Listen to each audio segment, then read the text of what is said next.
capable at the 6 Invitational of doing something special. It doesn't matter team to perform, they get it from somewhere. Well, there's the read. Now, hockey pucks come into contact with, they are going to destroy you when they explode. Second primary function of Fuse is to disrupt and move defenders. Yes. So you play them into areas and they have to run away from the explosive zone. You need angles and lines of sight going into that area. But when they do, so you push them, you flush all them defenders into your teammates, much like a duck hunt, and you just get them shot down as they come out of the woodwork. We've seen that used quite a few times on places like Clubhouse when you're trying to go inside kitchen. If teams are impact tricking from below, you bring a fuse, you detonate below as you're getting the Habana pellets on towards the hatch, and there is no way they can contest in time unless they die to the fuse charges. So they've got control of Piano right now. I'm really curious to see how this plays out and where they go to next, because realistically, if the fuse is already inside, which he is now on red stairs, you'd expect it to be something from a window or from above where maybe he'd make something happen. Unless we're actually defending on the downside, we're defending on the downstairs, we're not on the top floor. Now it makes perfect sense, because this way they can have full control of Freezer, open up downstairs if they want to, burn out all those gadgets like you say, and force the defenders off site. This might actually be what BDS were trying to do to G2 on Villa not too long ago. When they had control of the top floor, they were opening up all the floor and trying to force G2 off. Now Lens is in a bit of a bad spot right now, but not going to get himself caught out. Oh, I haven't heard those noises so long, not since Bronze. Great example there of exactly the impact that Fuse has on defenders. You know, thank you, medics, for catching that. So those pucks go down. Elems has no choice but to run to the bottom of that room. Theoretically, I don't think that's what G2 were trying to do there. They weren't using it for that purpose. But if you were trying to, then you would have somebody on that line of sight to get the kill. We can see Fabian put in the sniper rifle of Glaz to good use there, but we will have 2 kills come through for BDS. Quick flurry there leaves us in a 4 versus 3. Pengu on much less than half health on the Montagna, so that is not great for him. He will be easily challenged at this point. We've got Sir Boss and Fabian full health, Capitao and Glaz, so they've certainly got the tools that they might need. Capitao drops down there and puts that LMG to good work with a kill onto Elems. Will this be the change that Sir Boss needs to get himself into this game and start getting himself a few kills onto the board? They might have done the right thing here where they have control of the east side, so what you might see is smoke come out from someone while they go for a plant inside a site. No, Pengu pushed too deep. I was going to say the idea here they could have gone for, in fact, was just to plant inside the doorway with the smokes while Sir Boss watched off towards the west side of the map. But he pushed too deep, didn't know someone was playing inside a laundry, and got himself tagged. That is how the whole strap falling apart. I cannot see Shaiko being unrooted here, but just as I say that, Caster's curse, sorry Shaiko. Sir Boss will move in and get that kill. Rafal onto Fabian, but I don't think Sir Boss can do anything at all here. And BDS, it sometimes looks a bit weird, and you sometimes question it, and you know, and then 3 months later it might be the late round with Fabian diffuser in hand, 10 seconds to go. He gets the pistol kill, and obviously G2 very famously coming back from 2-0 deficit to get the win on that one. Many, many moments throughout history that are definitely worth remembering. So setting up now on the roof, as you will come to expect, the default way to attack onto this site is that you do take over the top floor, and here we go, a lot of utility being burnt actually in towards these guys. They've even managed to destroy the deployable shield, and now they're going to start looking to get the red stairs cleared out. There's another fuse charge coming through for good measure, because why not? Pengu straight in with the drone down those stairs to see if it is now safe for them to drop in, and Uno's rotated elsewhere, I assume, towards another window potentially here to get yet another charge, and that's exactly what he's going to do. This one's going inside of White Corridor. Isn't going to stop anyone, because actually the Valkyrie managed to spray it off the window there before it could go off.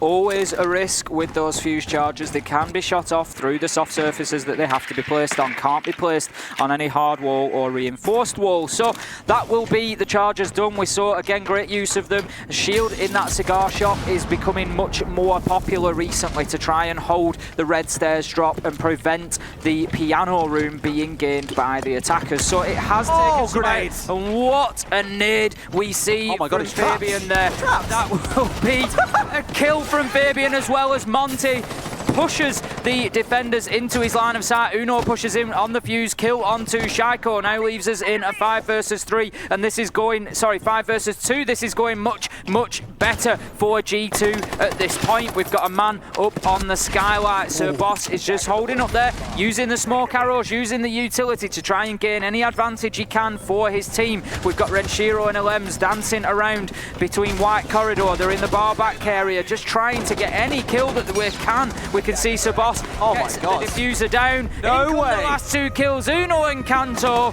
That being said, it looks like it's becoming a consistent theme here. We've got the fuse, we've got the Monty coming. Today, it certainly is. It's one of your like 1 minute descriptions where a couple of times in me like, thank you medics, thank you medics, thank you very much medics. He knows what I'm thinking, he knows what I'm trying to explain. He's always got the view that I want next. He's an absolute genius. And man's got ears. I'll give a shout out to Marcio as well. Both of the observers so far here at the 6 Invitational 2020 have been absolutely fantastic so far. And you've got to remember as well, Weebcasters get a break, they don't. They are going all day long. Now, of course, after tomorrow when it goes to one stream, it won't be too bad. They can have the break. Yeah, they'll break the pair of them, yesterday and today, have really slogged it out. So fair play to absolute both. Heroes. They absolutely are. Now, on the site that you mentioned a second ago downstairs, there is a third angle to consider. It does involve taking upstairs control, but you can also push down red stairs. A number of teams have chose to bring the castle along. Thank you very much, medics. They bring the castle along so defenders can rotate in, and what you do is put a castle on either of the double doors at the end of that red hallway. That makes it very safe, thank you very much, medics, to rotate between down, into sight, up the stairs, and you basically have full control of the second floor as well. BDS have not opted to do that, which means that corridor is very exposed. That could be a really good angle for G2 to take control of if they want to, but right now it's getting control of above it, so we can see Uno go to work with that fuse. So a minute and a half into the round, we can see some reasonable map control being gained now by G2. Uno starting to put those pucks to work and just moving the kid out of the kitchen area there. And Shiro taking half damage for the pleasure as well. In goes the second fuse. And as I say, remember, all the time that these are going in, not only are they moving defenders around, there is the added bonus that they will take out any utility that they come into contact with, or in fact come anywhere near. They are quite damaging, are those explosive pucks, and the splash radius is quite reasonable. So they will take out a large area of utility for you. We can see Monty coming in again, and BDS at the minute really unsure how to deal with this Monty. Uno going in aggressively, kill on 2, LM's traded straight back out by RX, so that leaves us 4 versus 4. RX has taken a lot of damage in the process though. He will be one shot from any gun,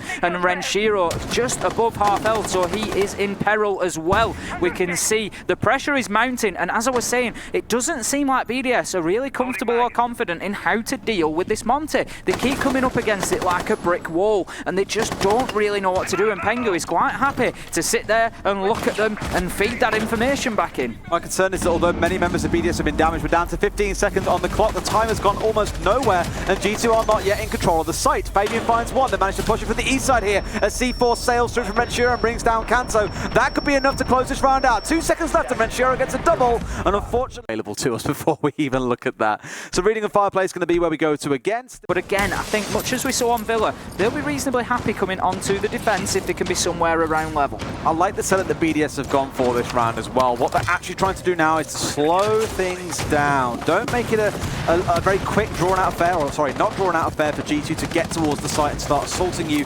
with Monty the Mountain. In this case, quite literally what his name translates to in French, in case you're curious. What they've run is brought along the Legion. They've got the Goyo on side as well. They even got Rafale there to deny a lot of the intel coming in from G2. So like in the last round, I expect BDS are going through the same sort of process. Slow them down, run the clock down. Let's not make it a kill-based game because we'll probably lose against the Monty, and just make G2 panic as it comes down to the dying seconds. You're very cosmopolitan, aren't you, Des? What do you mean? You're very cosmopolitan with your French translation and your green jacket. What's the green jacket got to do with it? I feel like a poker table dealer or something. Exactly. Sometimes. It's wonderful. So we are now nearly halfway through the round. We can see Uno there pushing down the stairs and just looking to see if he can get himself any early picks. But top floor control, I think, is largely in the hands of G2 at this point. We see a breach on the wall there. Shaiko is just downstairs in and around the pillars area, and he will be just... No, we've got 2 BDS on top, 3 BDS on top floor. So BDS looking to hold this top floor hard at this point. We've got RX, we've got Rafale, and we've got Renshiro all up there. The big question here is how do you dislodge that Maestro? It is not an easy task when the wall in front of him is reinforced. He's peeking himself out onto his balcony, and that's what he's going to keep doing all game long as they allow him to stay in here with the Alder. This is a very common setup you would see if you were defending the top floor, where essentially you draw a line diagonally through the whole map. On the top floor this is, you have the defensive side off towards the northeast, the attackers towards the southwest. And then it becomes a war over 2 kind of key locations, either behind the cocktail bar, or in front of it I should say, or instead down White Corridor, which is where Pengu had angled himself just a second ago. He's now managed to get himself inside a freezer, so has control of that central part of the map. And Shiro's going to find Fabian to start the killing off here as well. Drops down, I'm not sure if this was fully intended, but he has dropped, and Uno was there waiting like a piranha. He strikes hard, and now he's in a bit of a duel with someone else who's playing inside a wheel, but can't quite find that kill. But he himself is very low, and it was none other than Shaco. He returns back round for the fight and gets that kill onto Uno to even things out now. 4 versus 3 for BDS. Intended or not, it was certainly a mistake from Renshiro one way or another, but it is not going to be punished, I wouldn't expect, by G2 here, as we find ourselves in a 4 versus 2 and a 4 versus 1 as Alems gets the kill onto Kanto Raketti. Serboss has a mountain to climb, and it's very unlikely he will achieve it. The site, so why is this a problem to us? And it absolutely wasn't. It was like they were attacking a top floor site. Don't worry, it's a ladder thing. You will see a few teams do it over the space of the weekend. To be fair, one benefit of doing it as well, I suppose, on any build is you'll guarantee that your Guman is underneath the hatch. If you throw it, because he threw it at the hatch. I guess. You'll know then that it is within region of like triggering if somebody comes down the hatch. That's gone far. That's gone very far indeed. 3-1 now to BDS coming into round 5. We can see G2 positioning themselves. Kanto just struggling with his drones there. I think it looks like he's got one caught in a mute jammer. We don't have Mozzie on the side of BDS, so we are limited to just the denial of mute. We've got the sound bug. We do have the sound bug. That is a little unfortunate. We're going to power through this one. Please don't go crazy. You don't need to mute your stream. You of course want to listen to what Des and I have got to say about this round, but I'm sure that we will sort out that mute sound bug as soon as we can do. So we can see now pressure being applied towards Piano. That is going to be the focus of this attack for G2. They are going to be trying to push into Cigar, try and get control over Piano, and then they will look at pushing on from there. They don't actually have a hard breach option, so they're not going to be trying to breach the wall through to the freezer area. But we can see the north wall there. Thank you. I don't know, it might not have even appeared on stream, but for us at least, we had the mute sound book, so all we could hear was Mute's jammers, but that's cleared up now. If it was there for you, hopefully it probably was for you as well. So we can see there that north wall is open in between the bar area and the Piano. That's quite interesting. It's quite a new development in the defense here. You can just see there I'm talking to the right-hand side of Pengu there. Great kill from Uno onto Renshiro. So the reason that wall gets opened up is to stop the attackers being comfortable in the Piano area when they try to go through and hard breach the wall. Obviously that's not going to be the case because they don't have a hard breacher, but it means from the Maestro spot that we saw Renshiro playing in the last round, you're able to challenge all the way through into Piano, so the attackers can't just get in there and feel completely safe. So that's why that wall is opened up. Analysis for this. I love it. Breaking down the simple things so I don't have to. But let's see then how they can stage this one out now as well. Kanto, that's 2 kills from windows that G2 have now found in this round in towards that white corridor area. BDS being a little less mindful of what's going on with all of that. And you can see Pengu's inside a freezer on ridiculously low health, but he is still inside, and that is the important thing, because now if you want to, they can start getting the planter in behind them. He's more now here as a standing drone for the team. Alems going on a bit of a flank, but I don't know if he'll be able to surprise anyone from that one. Uno finds his second kill of the round, and Alems gets the kill onto Sir Boss before he's traded out pretty much immediately. But once again, we're seeing this time of run well, potentially to try and slow down BDS in some of the rotations they've done. What I find quite interesting about it is we're seeing the development of Siege now, and I mentioned this on Twitter the other day actually, where it's no longer just about being a fragger anymore, having 1 or 2 fraggers on side and rotating between you who's fragging off for your team. It comes down to more than that now. It's about having 5 fraggers on your team and having your supports able to pop off as well, whilst also having all the other capabilities wrapped in. And mentality, I think it's fair to say, has definitely been the biggest piece. Look at Na'Vi, the team that we really backed. Yesterday, they crumbled after that game. They said the boot camp had been a full mental reset for the team. Things had all changed round, and now they've gone through today and had a 2-0 against Rogue. Mentality is a big part of Siege, and I think that, like you say, is the one thing that's really going to define how the things play out going forward in 2020. It absolutely is, there's no question. But looking back towards the round at hand, we are round number 6, 3-2 in favour of BDS. This will be their final defensive round, and G2 will be looking to come out of this 3 apiece if they can do, I am sure. It would be nice. I mean, coming out 3 on the attacking half, I think you're pretty comfortable with that on Cafe. Again, it's not really leaning either way at the moment. A lot of teams, when it first came out, were like, oh, it's a ridiculously defender-sided map, and now they're like, oh, actually, it's quite attacker-sided. Basically, all you can say from that is that it doesn't matter what the stats say, teams will always feel very differently about maps. So 1 minute 30, we can see there is good mid-floor control here for G2. They need to start putting that to work. As I said, when you're attacking Kitchen, there is the possibility of getting in there and clearing out that important utility, particularly those electricals that will allow you to aggress towards these walls. Pengu takes a great opportunity. Who knows what Rafal was thinking there? He had his back towards the door. Surely he must have heard it open and the Monty behind him. Maybe there was another sound that masked it, but one way or another, Pengu is able to drop his shield, pull out the pistol, and get an absolute freebie onto Rafal. Who knows what he's thinking? You know who does know? Who knows? Hey! Beautiful. Oh, it's dear. Honestly, I had to, mate. I've been waiting for that one all match long, to be fair. Pengu on this Monty, once again, though, showing that it doesn't matter what gun you've got, as long as you can click on heads, you're still going to win these gunfights. But interestingly, a stat that is always carried about Pengu is he is one of the players in Pro League who has a very low headshot kill percentage. In fact, most of his frags come from body shots, yet he still is one of the best and most consistent fraggers in the game around the world. It's insane to think about it that way. Certainly is. So that's my excuse for being really bad at clicking on heads. We come into the final 20 seconds, and this is something that we saw last time that G2 attacked this site, if you remember, Des, was a lack of speed in getting into a planted position. As it stands, I think Pengu is looking towards doing that now, and yes, he will have the Monty shield on his back, and his teammates are covering him. So gets one kill. Lems will get one back. Fabian trades that out with one onto Renshiro. 4 versus 2. Diffuser down, and this is looking like the tactical.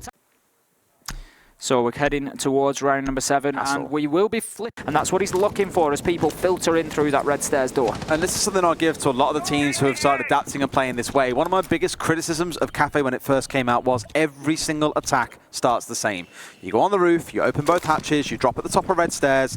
Normally you'll have a Thermite or a Hibana who will open up the double wall that you can see now where Pengu is, and then therefore you've got control of Piano. Then you've got to fight someone who's playing on Pixel down in the southeast of Piano. And it was just the same every single time. But now the teams are changing this up by doing things like this. Deployable shield, mute jammer, 2 ADSs, castle wall behind you so you can't be shot from the window on the south side of Piano. It just makes it really hard for the attackers to get control of these red stairs. So you're denying more map control early on, which comes down to seeing what we've seen already happen quite a few times on this map. That is that the attackers begin running out of time as the map goes on. So it forces action a bit sooner, it forces a bit more adaptation to be required from the attackers, and I think over time you will start seeing teams attack different areas of the map, so it doesn't always result in this stalemate that takes place around the top side of red stairs. And again, that is the beauty of Siege. It's constant counter-strapping over each other. Counter-Strat and Evolution, that is what the game is absolutely built on. So we are halfway through the round now, and we see no major progress from BDS so far, but still plenty of time. We can see the ADSs are gone and the shield is gone, but there is still plenty of resistance being made in the cigar shop area. We can see Kanto gets a kill onto Shaiko there. Fabian is just holding a hard angle behind that bar. He needs to be careful. Shots coming in through the window will alert him to the presence, though. Uno gets one onto Renshiro, and we find ourselves quickly in a 5 versus 3 in favour of G2 here. Rafal looking to push into cigar shop, but very tentative and unsure of the safety of doing so. We can see Uno moving underneath. He's going to look to flank up red stairs here, and I'm not sure that there is any utility in place to prevent him doing so. Obviously, we don't have... I'm not sure if an air jab has been put down or not. That is going to be an important factor here. I would expect there to be one. I would expect there to be one on red stairs, but it's not to say... There you go. Behind the plant. Yes, very clever placement there. That's why I couldn't see it. So that will prevent Uno moving up those stairs on the flank without at least being known. They're very aware of this, they're very concerned about his position, and they know that there is the potential for him pushing up there. 30 seconds left in the round, they've only just managed to get control of Cigar, and now pushing in towards Bar, still at this numbers disadvantage, mind you. Kanto has got a slither of health remaining, but it is still a gun on one of the best fraggers in the game that is alive and pointing towards the members of BDS. One crawling behind Bar, one near side of Bar as well. They did not expect that, and BDS have got full control of this one. Cerbos now is in a spot to get himself down by Rafal, who finds himself a triple kill. We're down to 5 seconds remaining. It's a 2 versus 1. I don't think there's really much hope for him. He can try and stick a plan, but it's G2 take the lead for the first time then after round number 7, going 4-3 both rounds. Get seen on this map. The Mute and the Mozzie together. We touched on this yesterday. That means essentially 7 touch points where drones cannot progress through the map. And a bit of a run out coming through from Uno. Gonna find no one, but gets himself found out there. BDS a little bit quick and probably aware that might be a thing coming through. Adapts to it perfectly. You can see confidence building in G2 there. If Uno's willing to go for that sort of a run out. Oh, he did get a kill. Did I miss that? Or did someone get it from No, stairs? Kanto got it. Kanto traded it out with the kill onto Renshiro. So it just shows a confidence from G2 there, willing to take those run-outs, even at 4-3. And that could be dangerous for BDS, but it was very, very good for them shutting that down, because it will just mean that G2 think twice before doing that again. No harm in trying it once, but you can't keep losing lives at the beginning of rounds to it as well. So they will be cautious, I'm sure, from here on in. Same setup once again, like I mentioned in the last round. This map tends to always start out the same way. Take control of the 2 hatches on top, drop into red stairs, air jab there if you've got that available. It's back in the same spot as in last round. Don't know if G2 are aware that it gets placed there, so need to be wary if they do try and go for a rotation. But as we are on the downstairs site here, what you are likely going to see is BDS trying to take control of the top floor as everyone steams in through red. Take control of the top floor, open up a lot of the soft flooring, and start trying to force the members of G2 away from site like we've seen them try to do on quite a number of sites so far. However, with 2 or 3 members upstairs, G2 can contest this, and contest it they will as G2 finds a lens, and suddenly we're down to 3 members left alive for BDS, and that is a lot of firepower loss that they could have used when trying to assault this site. We've seen though that BDS are quite happy to play from a man disadvantage. They will not be scared at this point. They're only 1 man down. It's 4 versus 3. They've still got Shaiko on the board. RX has been playing very well as well. He is on the sledge, and they can open up as needed if they can get this top floor control. So that is important. Could factor in the late round, and he does have a nade in hand that will down Sir Boss. Shaiko moves in with a big double there, finishing Sir Boss and getting the kill onto Pengu with a headshot. And this one has taken a very quick swing. As I said, BDS not scared to play from man disadvantage, and they put themselves back into pole position. 3 versus 2 now with a minute on the clock. I think the only 2 teams I know of that use Hibana in such an aggressive way is BDS and Team Secret. Leon likes to play it an awful lot, funnily enough, exactly where Lems came from, formerly of Team Secret.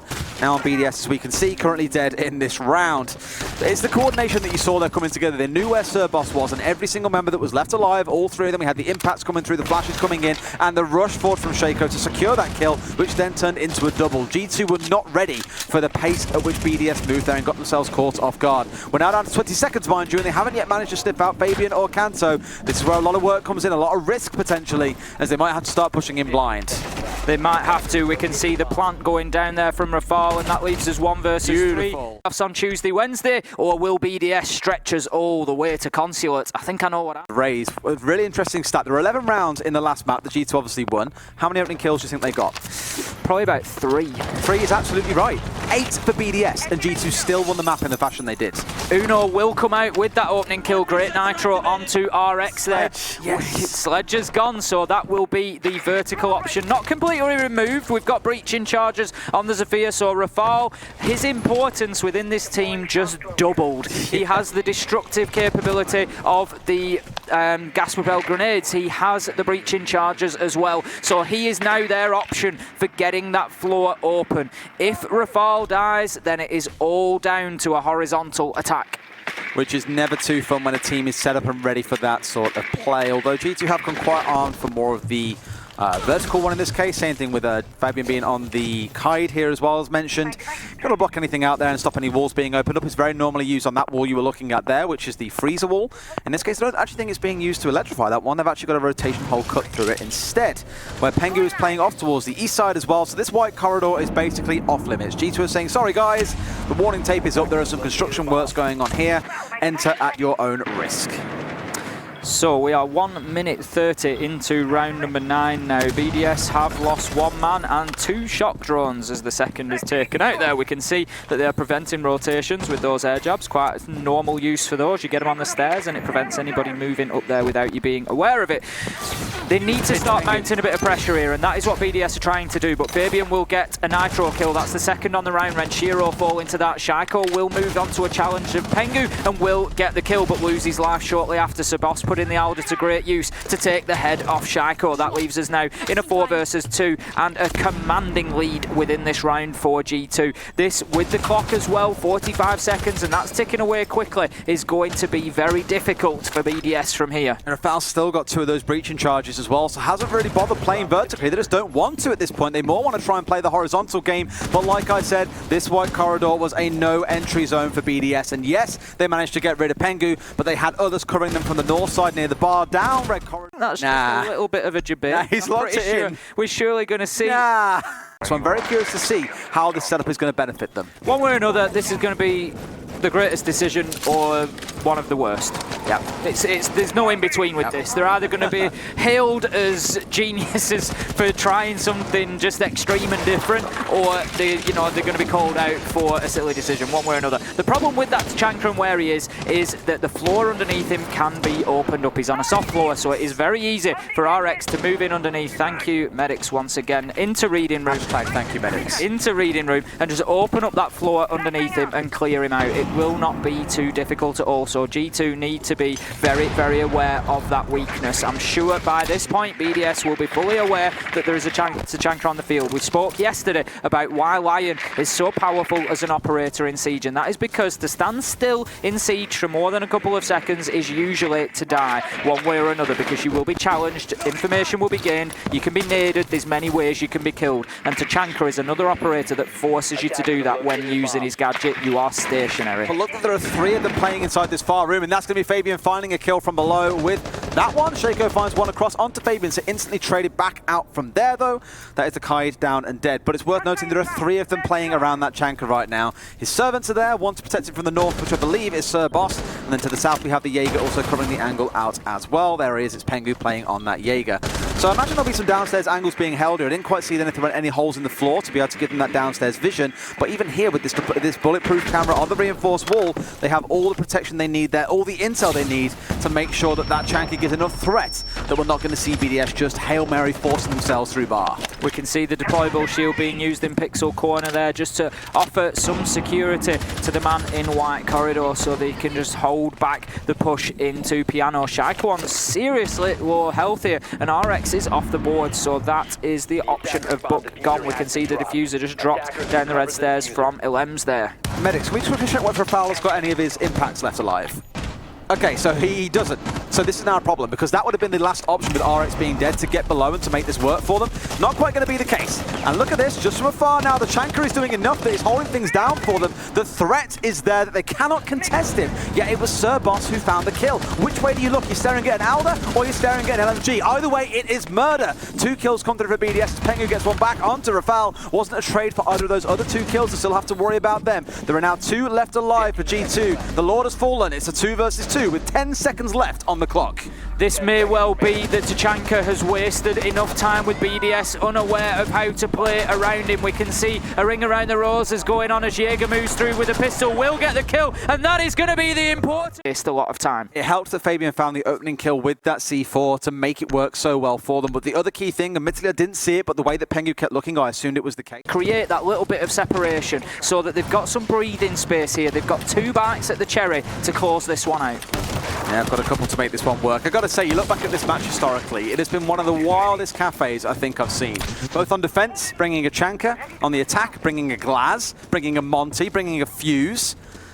I can't wait to get into ranked and have a bunch of kids start telling me, you know what, well G2 did it, therefore I can do it as well. I've picked a Chanka. I've got Chanka, I'm playing Fuse because they did it. You know the game mode's hostage, right? I'm still going to play it because G2 did. You're not Uno. No, absolutely not. Let's see how this round can go for. No, they have started off in red, or at least top of red stairs where you would expect them to. Shaco holding a bit aggressively inside Cigar. They're will give them something to think about. Just want to find himself getting flanked out, but they now have full control of Piano 60 seconds into the round. So this one is moving a little bit quicker than you might expect.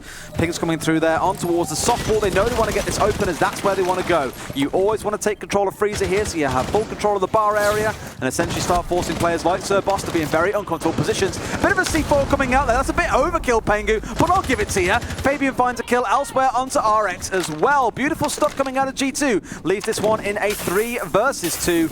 Almost like the number just follows them every single place they go. 5 Nitro kills on the match so far for G2 on defense. They are having an absolute field day with that utility, and it's always important as an operator that you can use the full arsenal of tools that you have available to you. I agree, maybe a little bit of a flex kill from Pengu there, but why expose yourself? At the same time, you can argue that he's just keeping himself safe. He doesn't know if there's another person pushing white corridor from Piano to try and support, try and debate him out into getting that kill, and he avoids that by doing so why not use it and make sure that you secure it safely? As it stands, we can see shots going through the soft wall. Very quick reactions there from Uno to drop into the prone position, and that actually saved his life there. We've got the remaining members of BDS. Their hopes remain with Renshiro and Rafal.